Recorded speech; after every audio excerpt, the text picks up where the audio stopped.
Welcome to Preparing for AI, the AI podcast for everybody, with your hosts Jimmy Rhodes and me, Matt Cartwright.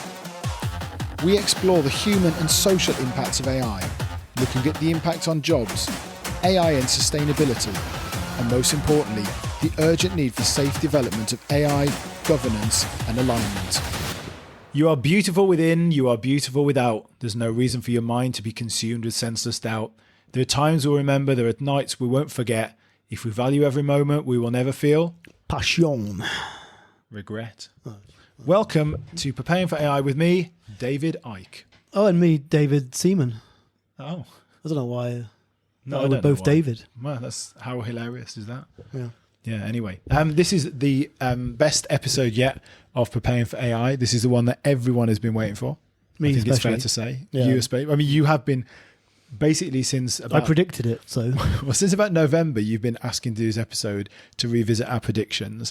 You've been asking so much that when I tried to find the episode, I thought it was the end of the year because that was when you kept saying, let's do our predictions. So we did some predictions last summer in episode... 23.4. The secret AI... Hang on. 23.4 is it's like a kind of Claude style naming rather than a OpenAI. It's not 0.24. It's... I was thinking more Naked Gun. Oh, nice. Nice reference. But yeah, 33.5. And it was called what? The secret AI takeover. Yeah, so pause. If you're listening now, pause, go back. It's an hour and 25 minutes long, so just listen to the last 20 minutes of that episode. Or don't, because we're going to revisit all those predictions now anyway. Yeah, you don't need to worry about it. They were all 100% correct anyway. Well, they were actually fairly accurate, but let's not Spoil put any spoilers in. Should we crack straight on? Yeah, let's crack straight on. What was the so the first one? These were predictions for the end of 2024. I'll let you introduce my prediction. Okay, well, Jimmy's prediction. I mean, this was you were really putting it out there, weren't you? At this point, so Jimmy's prediction was that not much will change. We'll just get better large language models like GPT-4 and Claude 3.5. Yeah, and it was okay. So it was right. It was August already. We had like a few months to go. It was Christmas time at OpenAI. They were kind of chilling. So I'm completely comfortable with this, and it says largely true. So the mistake I made here was not realizing how esoteric OpenAI would get with the naming of their models. So like we should have had GPT-5, but instead we had 03, 04, 03 Mini, ChatGPT 4.1, 4.5 Claude 3.7. Have I missed Sonnet? One? Yeah, there's 04. 04. Yeah. Is there 04? Sonnet was Claude. And then weirdly 4.5. And then recently I saw that on a kind of enterprise model that I was looking at the other day, there was 4.1. I was like, where did that come from? So we had 4.0, 4.5, then 4.1 came after, 03, 01, 01 Mini, and there's now 04. They're just teasing us again. They are teasing us. So... because the US government, the US military's got GPT-5, that's why. So GPT-5 hasn't come out yet. Well, the US military's got it. But the US military is currently bombing Iran. Claude did... I don't know about that. Claude did release... Allegedly. Sorry, allegedly. Yeah, allegedly.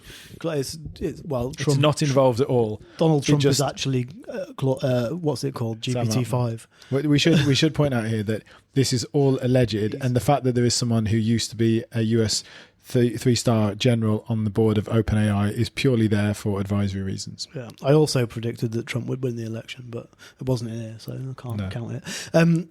But Claude have released a bunch of additional models. I think they released Claude 3.5. Well, they did release 3.5. Yeah, I can't remember. You're right with that as well. Yeah, maybe that wasn't out when we did it, but they did release 3.5. So I'm taking that as a win. Here we go. This is going to be quite quick, I think. Sam Altman, this is your prediction. Yeah. Sam Altman will reveal he is the devil or a lizard person. It was actually, Sam Altman will peel off his face and reveal he's a devil. I want the full prediction. Sam Altman will peel off his face, revealing that he's either the devil or a lizard person. Yeah. I mean, I'm saying it's partly right. The analysis by Google that we put in said it reviewed it and said it was way off. I disagree. I think he hasn't peeled off his mask, but he is the devil, and therefore my prediction is partly true. Though controversies Allegedly. surrounding him continue. Allegedly, apparently. he's the devil. Allegedly. Allegedly. He may just be a young boy from the Middle East. I mean, the Midwest. What? I meant the Mid. Is he from the Midwest? I don't know where he's from. He's not from I don't think he's from the Middle East. No, I meant the Midwest. I think he seems like he's probably from a nice family in the Midwest, and he just went astray. Yeah, not the Middle East. Although I should point out that the Midwest in the US is in the Middle East of the USA. So actually, I'm just going to let you keep digging. To be honest, I mean, should we have another prediction? Like some sort of horror movie. We can keep this one together. So, I'm not going to play the music again. I think we just combine these. Okay. This is also the end of 2024. I don't know if this one's true actually, but it's equally strange. Matt's prediction that he will have resubscribed to ChatGPT. I presume you were subscribed to Claude at that point because Claude is too woke. Yeah. I mean, I haven't resubscribed to ChatGPT. I have thought about it because it has multimodality. I've stuck with Claude all the time through. And part of the reason is because Claude, I'm happy to say, is no longer woke. So I think it's fair to say that when Donald Trump's government came in, suddenly all the models suddenly changed very, very quickly and became... We decided we were not going to call it woke, but I can't remember what we were going to call it, so let's just stick with it for now. But they took some of the restrictions off the models and allowed them to be a bit more liberal with their use of language and definitely context. Not liberal in terms of their opinion. Not liberal in terms of the... Well, do you know, I don't think I don't think Claude... I think ChatGPT actually, ironically, is the one that has gone the furthest in that respect. I don't think Claude's gone as far, but... they've definitely took those restrictions off. It no longer, is afraid to answer things that it was, and that is, I have to say, like that is largely as a result of the change in the American government. Indeed, which was a fantastic change, as we're finding out. I mean, we didn't predict that, I don't think. I kind of did actually. Well, you literally just said that you mentioned it. You predicted it. Yeah, I did predict it. Yeah. Whose is this one? This is 2025. This is me again. Do we need the music for this one? Good. There you go. There's the music. Thank you. I need to read it out, don't I? So your prediction was... These are all yours because for some reason, I misunderstood the episode in the first place. So your prediction was that by March 2025, apparently... Which has already happened. Google will release agentic models, putting them in the lead for usefulness. I think, to be fair, we'll give you up until August 2025. I don't know why it says that. Yeah, it should be August 2025. Maybe it's saying by March 2025 it actually already happened. I don't know. This is your prediction. What do you reckon? Well, I think they haven't fully released agentic models, right? But they've showcased them. They haven't fully released them. And I mean, the developer conference recently, I mean, one of the big things was that there wasn't actually any kind of showcasing. It was more of a case of this is what's coming. It's coming. I think they are putting them in the lead for usefulness. I think that has happened. So, we've talked for a while about how Google have, because of the ecosystem they've got and because of how broad the kind of range of things they're bringing out is, that they're maybe in the lead. I think they are in the lead for usefulness at the moment. Whether they've released agentic models or not, they exist. They may not have released them yet. I mean, I've still got a couple of months, so maybe I'll be bang on with this, but I'm getting at least half a point anyway. I disagree. I think that this is your best prediction, and I'm quite impressed, actually. I'm really impressed. So when I listened back, I was quite surprised, actually, because I thought, generally at that time, I was mainly talking nonsense. This was an ambitious prediction. If you go back a year, this was an ambitious prediction. And at the time, Google were making all sorts of boo-boos. They just done a rocks on pizza thing, and they glue on a pizza, whatever it was, gluing rocks on a pizza. I think it was you should use glue to hold your pizza together better. That's right. To make sure the toppings don't fall off. That's right. They've come a long way. We've talked about it on quite a few podcasts recently. I think a lot of the best models are Gemini right now. Google's integrated all of its stuff into its ecosystem. Microsoft's doing the same. I think it's a little bit slower for Microsoft. I think this is bang on. Maybe agentic models, you're a little bit ahead on that, but you're already getting, you've already got options within Google to start automating tasks is one of the things they have do now. They don't necessarily have agentic models. Their models have kind of agentic capabilities, I think is probably it. So shall I give myself a 0.8? I'm going to, if I was holding one of those, what's it called, placards up, I'd give you a 9 for this. Okay. 9. But a 0.8 seems a kind of Claude kind of number. Figure. Yeah, 80%. Yeah, cool. Another one by Matt. This one's nonsense. Frontier open source models like GPT-5 class will be banned from public release in major developed countries. Explain yourself. Well, I mean, I think if you go back and listen to that episode and episodes around there and realize where I was mentally at that point, I think it makes more sense that I was very much of the opinion that we would be in a. I think in general where I've changed my opinion a lot on these sort of, not just these predictions, but in general is like, I think all these things are happening. I think the timelines is like things to actually come out, the reaction or actually the integration stuff is the thing that's slower. So I think in this, like the frontier open source models, the thing is I put GPT-5 class. Well, there are no GPT-5 class models. So I was already wrong on that point. Like there hasn't been anything yet to happen. I still think this point about like a reactionary ban. So my point here was that like, a model comes out and then there's this kind of reactionary ban in major developed countries because there's a kind of fear for whatever reason. Like it's either done something bad or they're worried about how much power it kind of has and they're worried about its capabilities. I still think that could happen. I think where I was way off is like the models were not maybe where I thought they would be. Your argument in the episode, like I completely agree with you now. Your argument at the time was about how open source, like you can't stop it anyway. And I think actually, like when we talked about, I was saying, well, like, my point is not that they will ban all open source models. They will ban the frontier models. And if you look at the way that, for example, Grok has approached things, they've said 6 months after we release a model, we will make that model open source. Or is it 6 months after we release the next model, we'll make the last one open source. Yep. So this idea of like trying to keep ahead, it doesn't mean that you don't have open source models and that we just stop and there's no open source models ever. It's just that you maintain a frontier model. I still think that could happen. It would involve, which I've said is what I think is a likely outcome. It would involve a kind of AI fueled catastrophe probably to get to that point. Maybe that's a few years away, but I still think that's what happens eventually. But yeah, I don't think frontier models will necessarily get banned anymore because I think, as your argument said, it's kind of fruitless. It's kind of pointless. Yeah. I think I did say that. Very prescient. You did say it. But I mean, since then as well, DeepSeek came out, which is definitely 100% an open source model that's not. And actually, I think what you get if you got, so for example, I talked about major developed countries. I think the example I gave was the US. I think I gave US, China, and Japan. Actually, I think if the US banned them, China would just be like, yeah, well, we're not banning them, and would just completely, continue to release them. I don't think you would get a complete ban across the world. You'd only maybe get some countries. The AI, I think this. I'm going to say fortunately, but AI could have been just the US. I think if it had come about 10 years earlier, it would have just been the US. And actually, weirdly, fortunately, because China... Maybe it would have been Europe. Maybe some of Europe might have got maybe that Europe. together. There's a bit of stuff going on in Europe, but in a way, fortunately, because China's involved as well. Well, I don't know if it's fortunate or not. I mean, it's turned into an arms race.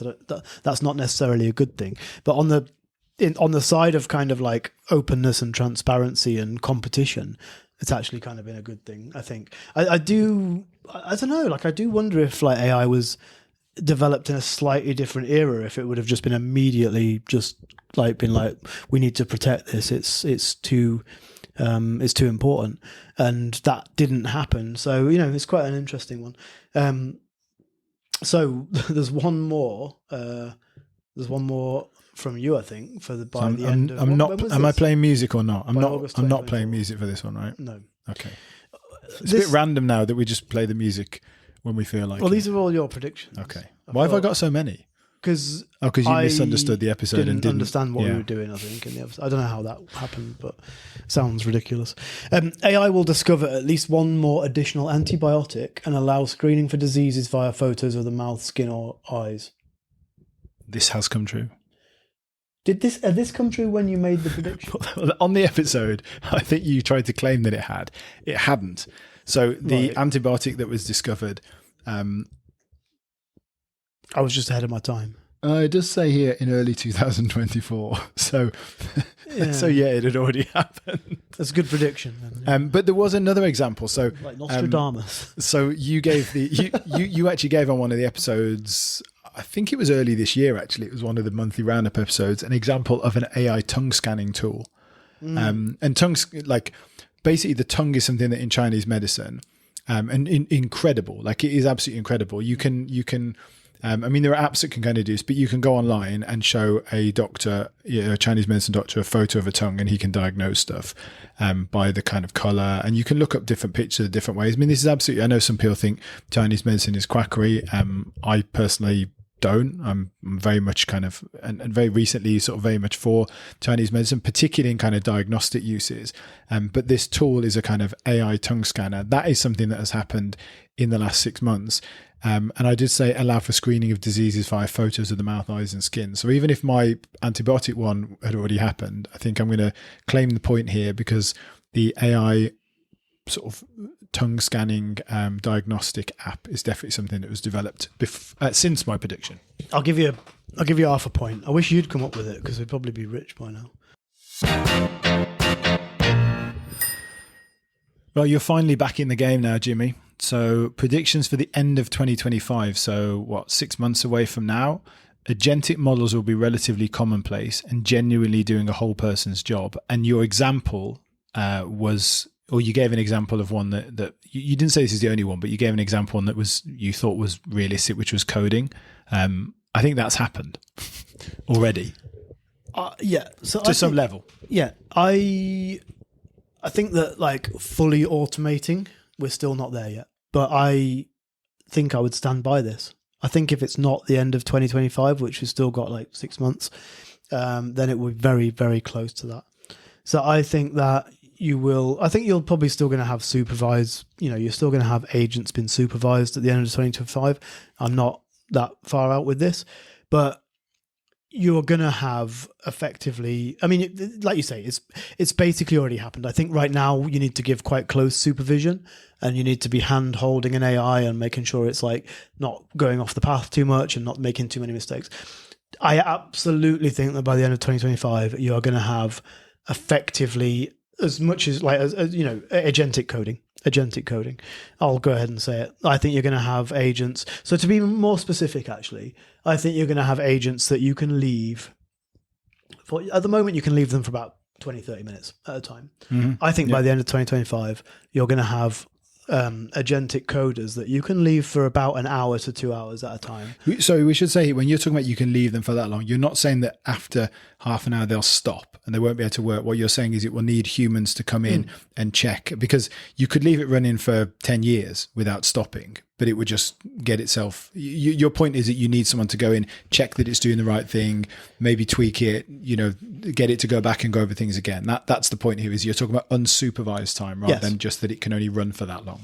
Yeah. So at the moment, I can, when I'm doing vibe coding, which is like, it's a very divisive term these days, but like when I'm doing vibe coding at home, which basically means coding using an AI where you're just instructing it, giving it instructions on what to do. If I use my set of vibe coding rules that I have, and if I'm like careful about how I use it, using Cursor AI, which I've talked about on previous podcasts, then I can basically give it a carefully crafted instruction, which takes me a sort of few minutes to put together.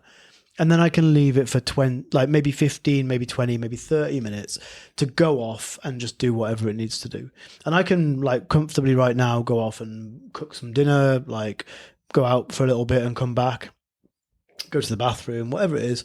And it will just happily go and work on the problem. And when I come back, I'll have some questions I need to answer, some problems I need to solve, some things I need to think about, whatever it is, right? So imagine it like, I don't know, like take it out of the coding environment. Imagine it like an entry-level PA, something like that, like an entry-level assistant who, they're new to the job. You need to give them quite a lot of guidance, but fairly early on, you can say to them, okay, I need you to go away and like find information about this, book me flights, set me up a trip to go to, I don't know, the Seychelles for a week and do some like really important business that I've got. And then I need to come back, and you can leave them to go away and research that. And maybe when you come back, rather than having like booked it all and sorted it all out and arranged the extra meetings that they think you need to arrange with like your important important stakeholders, they've like basically researched it. They haven't booked anything because they're hesitant about doing that. They haven't like gone the extra mile. They haven't like thought about, oh, maybe he wants to go and meet such and such whilst he's over there in New York or wherever it is. Whereas like your expert level PA might have done that, right? So at the moment, that's what I'm saying. It's like junior level. It's junior level. It'll go away and do a lot of stuff. It won't like second guess you. It won't come up with like inspiration. It won't do like any really smart stuff that you'd expect someone who's got like 10 years experience to do. But it'll go away and follow instructions and come back to you when it needs to ask you questions. That's where we're at right now. I think by the end of 2025, you'll be at a slightly more advanced level where maybe it's going off and making a few decisions for itself, like just sort of like thinking about all the possible edge cases and just going off and just being a bit more like a more of an experienced member of staff. Let's bring it back to the PA example. So exactly that. So like being, maybe going and booking everything and actually making all the arrangements according to what you personally want, but then also suggesting, while you're there, actually Matt happens to be there, and Matt is like, and this is a bit of a biopsis or a synopsis of what Matt does and what his background is, and so maybe you want to meet with him, and these are some of the starter conversations you might have. Do you want me to confirm that, yes or no? And then the next level to that is it's just doing it. And then it writes you the briefing. And everything, yeah. And so this is like that's the progression in my eyes, and this is like the progression from like, and that's where I talk about supervised versus unsupervised. Yeah. In a way. My only challenge it's not really a challenge to you, but in like when you listen to this, is that like the PA example gets used by a lot, and the reason it gets used a lot is because I think the PA example is actually it's not that it's just one that like not everyone has a PA, but everyone can kind of understand how it would work, because one of the selling points from a consumer point of view as well is you have this thing that can do all these things for you. It is a thing where it would absolutely excel.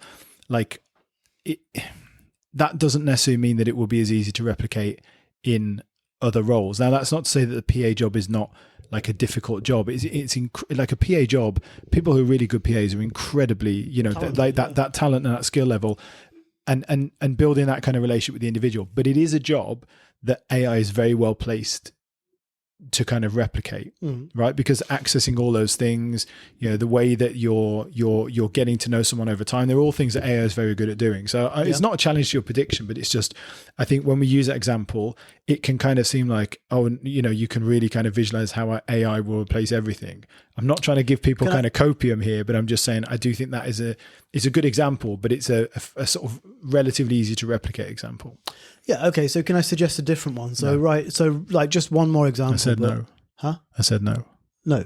Why not? You can't. I don't know. You just can't. I had a really good example. My podcast. Okay. What do you mean it's my podcast? That is outrageous. We started this podcast together. We co-founded it. We did. We co-do it. Co-hosts, co-founders, co-lovers. Yeah. Not that. Definitely not that. Never happened.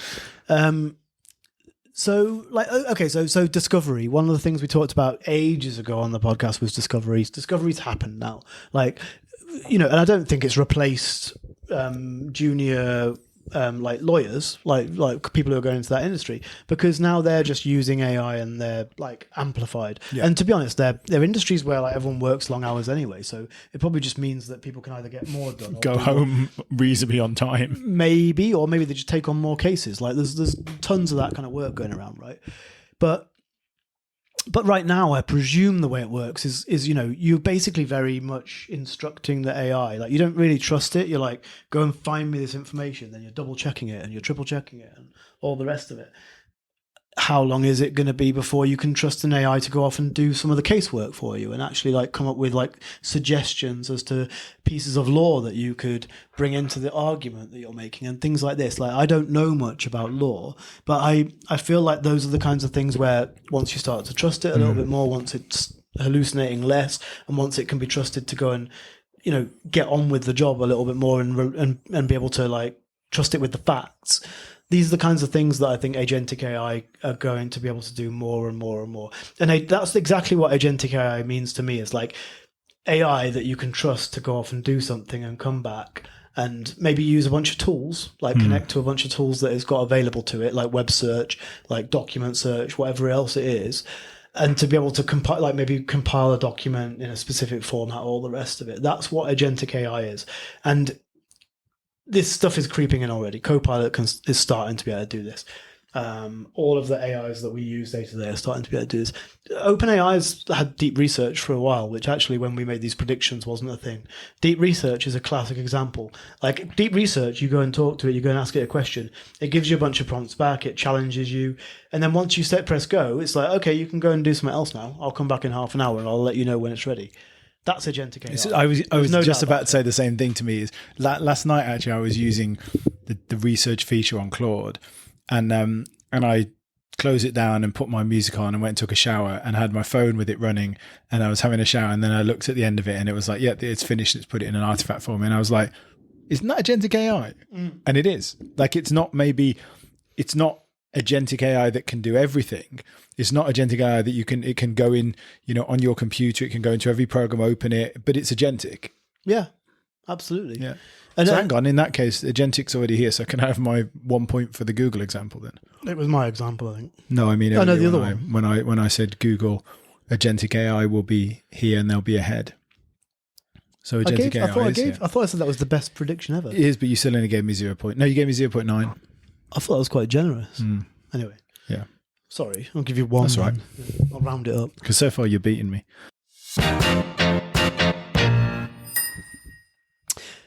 Matt's next prediction. This is by the end of 2025, so we're still 6 months away.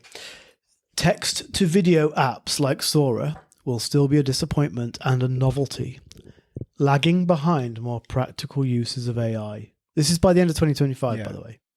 So we can't really, I mean, we're now reviewing things, have they come true or not, but actually the timescale. So I guess we're trying to say the trajectory. Yeah, you can say that, yeah. Okay. I mean, I do think they are still somewhat disappointing. At the same time, they're incredible. But I think why they're disappointing is because they're still a novelty, right? I don't think, although we recently did an episode where we talked about how video was being used to literally create disinformation to create propaganda about Israel versus Iran. Yeah. So they're obviously quite powerful. But what I mean is, like, I don't think that they have been kind of usefully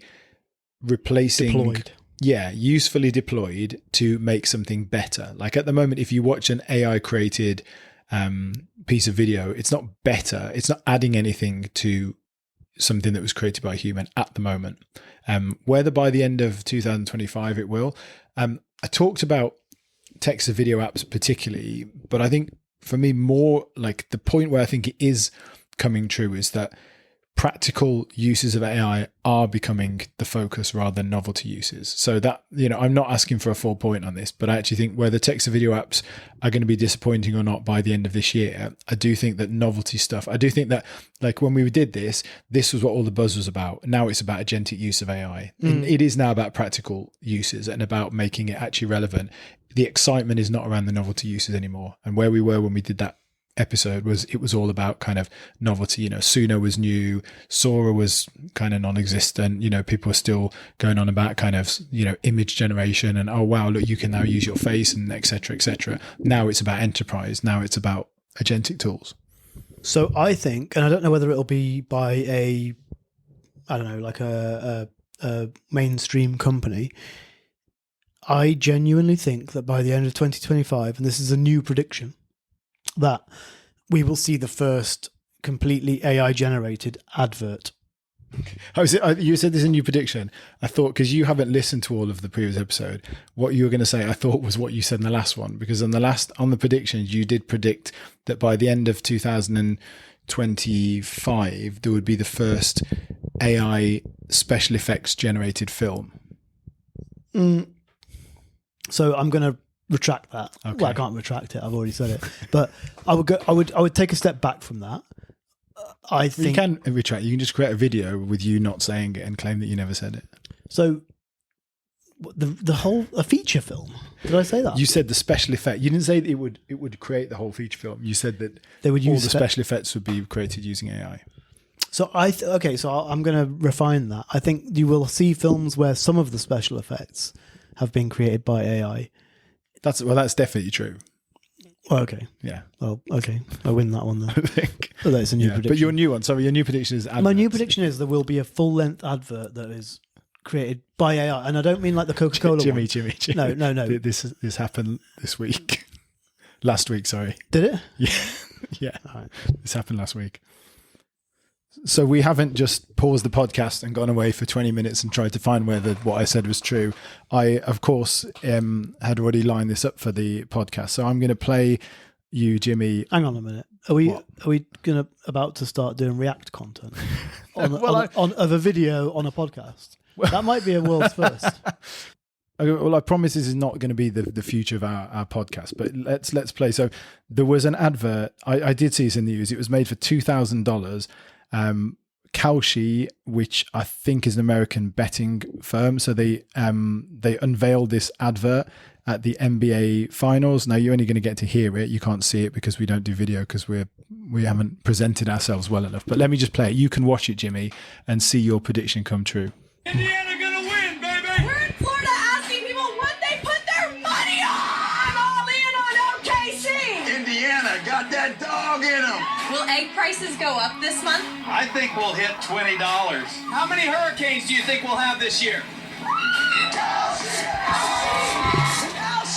Kalshi lets you legally trade on anything, anywhere in the U.S. OKC! OKC! So there was a man, basically, I'm not going to play it again. There was a man sort of riding a crocodile. There was someone in a bath full of eggs. I have to say, it wasn't that impressive, was it? Like, considering that with AI, you can make anything. It was the perfect use of AI stuff because, as it said, it's a high dopamine video encouraging people to gamble on things like what's the number of eggs we're going to produce in the US this year? Whether we're going to have a hurricane? Like, I mean, this is what the world's turned into. I'm sorry, I don't want to be like Takeshi's Castle on crack, isn't it? Absolutely ridiculous. Like, I mean, sorry, it's okay. Most of the people listening to this podcast are people of our age, so I'm sure we're quite sensible with their money. They will all understand it. Yeah, invest wisely, people. Anyway, so that was also nonsense, but it was perfect for AI because actually it was like a load of really short clips stuck together that were like 3 or 4 seconds each that had no connection to each other and made no sense. And it took $2,000 to create. Well, yeah. Like how I don't know, but how much does an advert normally cost? Like it would cost to have one in a hurricane and a farmer in a bath of eggs and stuff. I mean, it would be like an egg price in America, it would cost $1 million just to fill a bath with eggs, wouldn't it? Yeah, exactly. So I think your prediction was completely wrong. Yeah, my prediction was wrong, and your prediction about the advert was correct. It's just it happened to have happened a week ago, but you didn't. I can tell you genuinely didn't know about it, so I'll let you have that one. Right, so now we get to the business end of the podcast. So these are the big ones. So the end of 2026. Of course, we don't know whether this has come true, but we can see whether we're on the pathway to it. So Jimmy, your prediction was there will be massive societal upheaval from AI replacing jobs. We will start to have robots in our homes doing chores like cooking or cleaning. And in the episode itself, I became obsessed with robot sex workers. Yeah, you've still got that to look forward to. I think I mean, it might be a bit rough, but I think that by the end of 2026, I stand by this. I think that I think that we will have robots in our homes doing chores like cooking and cleaning. You should say some people will have robots in their homes. Your prediction was not that everyone's going to have a robot. It was that we'll start to see them. So, what would we call it? Sort of first adopters, early adopters, which you are an early adopter. So will you have a robot in your house? Honestly, I don't think I'll be able to afford it. I think by the end of 2026, these things are going to still cost there's now one for 19 grand, isn't there? Yeah, they're going to cost tens of thousands of dollars. So I think it's going to be something where okay, I really see the benefit of this. I can afford it. Like I've got a chunk of cash. It's going to cost me like similar to the price of a car to have one. I can wait 6 months. Yeah, you can wait 6 months, exactly. Like I don't think it's, and also I think quite a lot of people are going to be quite scared of these things as well, genuinely, and possibly not. My son is wrongly. terrified of any robot. Is he? Terrified. What? Yeah, he sees the one in the hot pot restaurant here that takes the food round, and now you get the cleaning ones. Like in the airport the other day, was they like have them, yeah. wanting me to hold him because he saw the robot, and I was like, "Oh no, it's okay." And then on one hand, I was like, I want to reassure him, but on the other hand, I'm like, yeah, I kind of do want him to be slightly scared of robots. I don't want him to think that they're like I want him to not be afraid of them, but also be like slightly cautious. So he's like trying to find a balance between it. Yeah, I think that's fine. And that's completely I should say at understandable. some point he goes up to just like any random stranger and starts talking to them. So that's probably more of a concern. But yeah, he's absolutely petrified of robots. So will there be massive societal upheaval from AI replacing jobs? More importantly, because actually having a robot that cooks for you is probably less important, really. Yeah. By the end of 2026, yes. Like, I think we are too ill prepared for this still. I think that but when I made this prediction, we'd been doing the podcast for 6 months. I think we will always be too unprepared for this. So I unapologetically, if I get this prediction wrong by 6 months or even a year, I'm unapologetic about it. Like, I think we need to we'll be prepare unprepared for this. because anything that happens at like the pace of development, the scale is like, it's impossible for institutions. Like I think you said this one episode, like for some startups and small businesses might be able to kind of keep up, but even for them, it's going to be difficult. For big businesses and institutions who are not, big businesses who kind of operate in that space, and maybe sort of giant multi conglomerates, like maybe for them it's a bit easier, but for sort of, more kind of, I guess, big businesses that have kind of complexities and that have, all kinds of overheads and physical infrastructure in place, and for governments and institutions, it's just impossible because it's just too fast. Yeah. And so as I say, I think, do I stand by this by the end of 2026? I think so, yes. Am I unapologetic if I get the timescale slightly wrong? No, because whether this happens by the end of next year or by 2027 or even 2028, it is going to happen. Yeah. Anyone who remotely shies away from that, I've heard stuff on Diary of a CEO, which I think is absolute drivel. We talked about it last time, which is about, okay, it's just going to create more jobs and all the rest of it. I don't think that's true at all. I think that AI is going to is going to take all the jobs, all of the jobs, all the white collar jobs, first. Like almost all of them, yeah. Wow. It's going to be a CEO. And I'm not saying by the end of 2026. What I'm saying is, if you think about what we've done with intelligence, what we're doing with intelligence, we are putting intelligence in a machine in terms of how can we make things more efficient? How can we automate all these different types of jobs? Possibly blue collar worker jobs will be last to go, but let's ignore them for now. Let's talk about driverless cars. Let's talk about white collar jobs. AI is just going to take all those jobs. And anyone that thinks that the jobs that AI creates can't be done by AI is off their rocker, in my opinion. I'm honestly, all jobs, because all jobs suggest that jobs. there is no trust barrier, which I still think is the biggest barrier to adoption, the trust barrier. And also that there is no, I always talk about the kind of event that causes distrust or that causes people to kind of freak out. Like if you're talking about all jobs, you're talking about you don't have any people in the loop to manage and to offer what you believe is a level of control. Now, whether that level of control is really there or not, but that's the thing I find incredible. Don't get me wrong. I think it will be a lot of jobs, but if it's all jobs, I mean, if it's going to take all white collar jobs, the level of societal upheaval is I don't know how society sustains that. And I don't know how it even gets there. Because like I've said before you get to that point, right, that it's replacing all the jobs, you get the social unrest and then you get the backlash and then you get this, oh shit, we need to put in place rules to make sure there are jobs. So I just don't see how you get there. It's not that I don't think it's possible to replace all jobs. I don't see how you can get there without civilization and society just collapsing. Unraveling.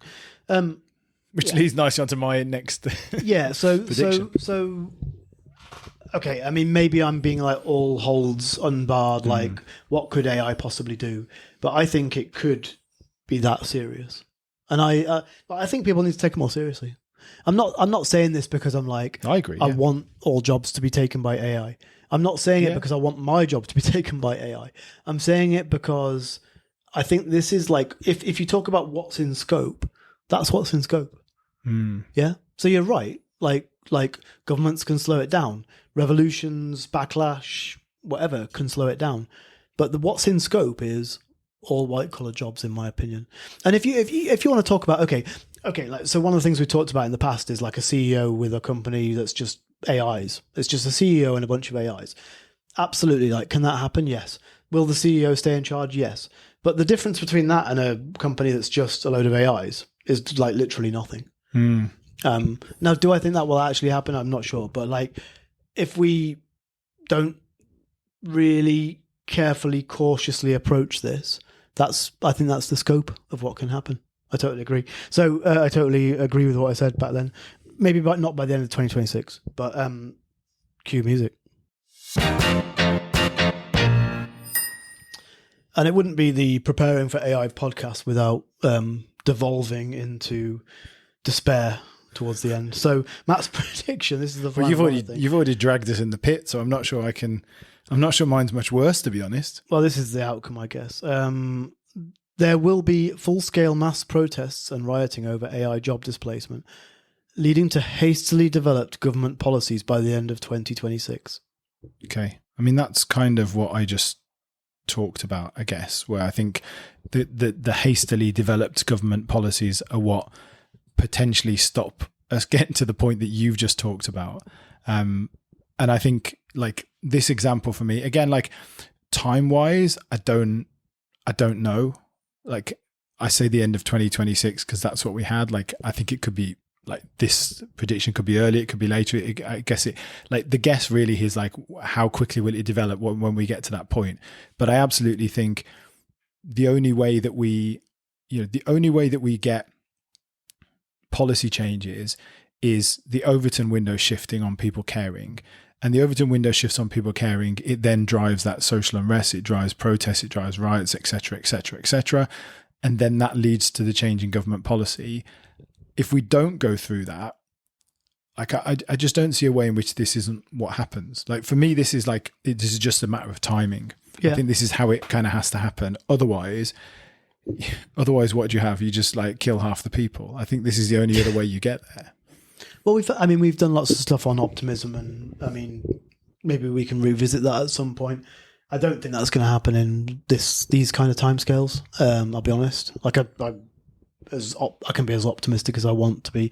I don't think we're going to see the overhaul and like of education, like complete reform of education and the way society works within a couple of years. No, and the sort of timescales that AI are going to like the how quickly AI is moving means that this stuff is going to happen over the next.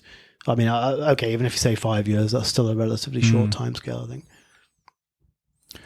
Yeah. So you don't disagree?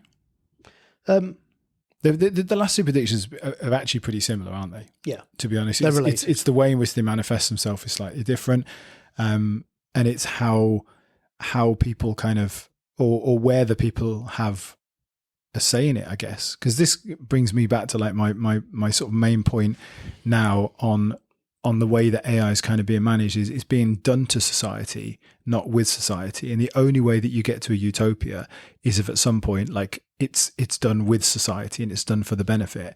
It's not to say that there aren't benefits to AI, but it's to say this kind of transformation, this process that's taking place is happening in a way that people don't have a say in it. It's not happening in a way that people want. It's happening in a way that a very, very small number of people in, at the top of organizations or in big tech feel they want to do it. And so people at some point will have their say. The question for me is whether at that point AI is already kind of so powerful and is such a tool of control for whatever those institutions or governments are that actually, it prevents sort of protests and rioting and the backlash from kind of happening. Because that's the kind of danger is you have that kind of dystopian level of surveillance that actually people don't protest because it's kind of stopped before it gets there. Yeah. And so that would be the sensible approach. I mean, we'll see. I think we'll get to see over the next. I mean, there's a lot of other stuff going on in the world, but I think over the next couple of years, it's going to get pretty interesting. Should we finish with just a very, very quick sort of extra prediction? So for 1 year from now, so basically the end of June 2026, so you can have one completely new prediction, AI related. One completely new. Yeah. Okay. So I'm going to go back to robots. I think robots are, they've probably been slipping under the radar a little bit, especially with all the other news that's going on. So I think robots are going to continue to advance. And I think that, let me say, I think by the middle of next year, we're going to start to see robots being advertised as something you can buy and have in your home. And I don't mean like a toy. I mean a robot that can assist you in, and again, I don't mean like a Hoover. I mean, I guess like, to be really specific, a more general purpose robot than a Hoover that can perform certain tasks for you around the house that will help you while you're out at work, whatever it is. So I guess a bit like a Hoover, but maybe it can do the washing up. Maybe it can put the washing on, like a bit of like a maid robot, I guess. I think we're going to see that by the middle of next year for people who can afford it. I think that's reasonable. I'm just going to go for a really boring one with Apple, because we haven't mentioned them for months. I mean, they seem to have given up on AI, but I think if they haven't sorted the AI act together by next year, then I think they're potentially they've got to be almost like out of the game. So I'm going to predict that by next summer, the Apple announce a deal with one of the main frontier model developers. That means they no longer trying to have any of their own kind of AI tools, and they end up integrating one of those models. Doesn't necessarily put them, ahead in terms of the kind of AI sphere, but it makes sure that they maintain their kind of hardware relevance. Realistically, which one's it going to be? Because this is the challenge for Apple, right? So you've got a choice of OpenAI, which is Microsoft. You've got Facebook, which owns the open source models. Yep. You've got Google. DeepSeek. You've got DeepSeek. It's probably not going to be DeepSeek. So who are they going to go with? I think this is the corner that Apple have painted themselves into, in a way. Like, they didn't do a very good job of coming up with their own models, but anyone else they partner with is their competitor. Yeah. Well, then the answer is, I think they just become more and more sort of irrelevant. All right. Apple's going to be irrelevant. Apple's either going to be irrelevant, or they're going to do a deal with, should I just throw one out there? I think it's going to be OpenAI. OpenAI. No, I like that. Regrettably. I think I would have gone with that. OpenAI are going to fall out with Microsoft, which is already happening, and then Apple are going to get a little side deal with them. Yeah. There we go. Well, I hope you enjoyed that. We will be away on our summer holidays soon, so we might not be on our usual schedule, but I'm sure you can forgive us. For those of you that can't, you can go back and listen to all the old episodes again and realize how much nonsense we talked in 2024 and how much none of those things have come to fruition.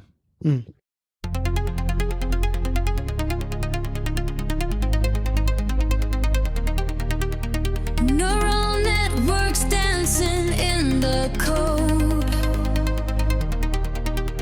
3 years ahead, nobody knows. Jimmy sees the future bright. Matt thinks different in the night. Crystal balls are cracking. Data streams attacking. Predictions, they are impossible to predict. Predictions, they are impossible to predict.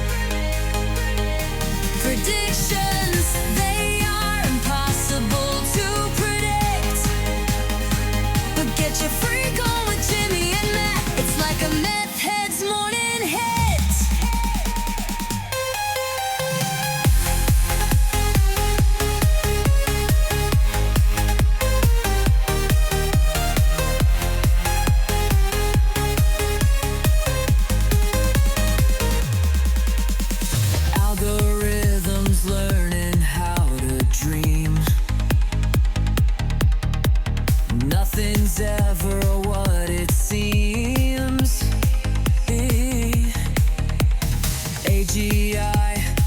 just hype.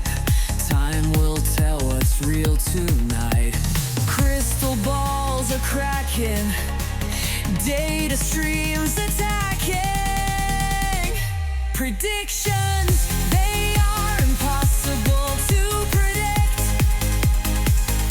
Predictions, they are impossible to predict. Predictions, they are impossible to predict. But get your freak on with Jimmy and Matt. It's like a meth head's morning hit.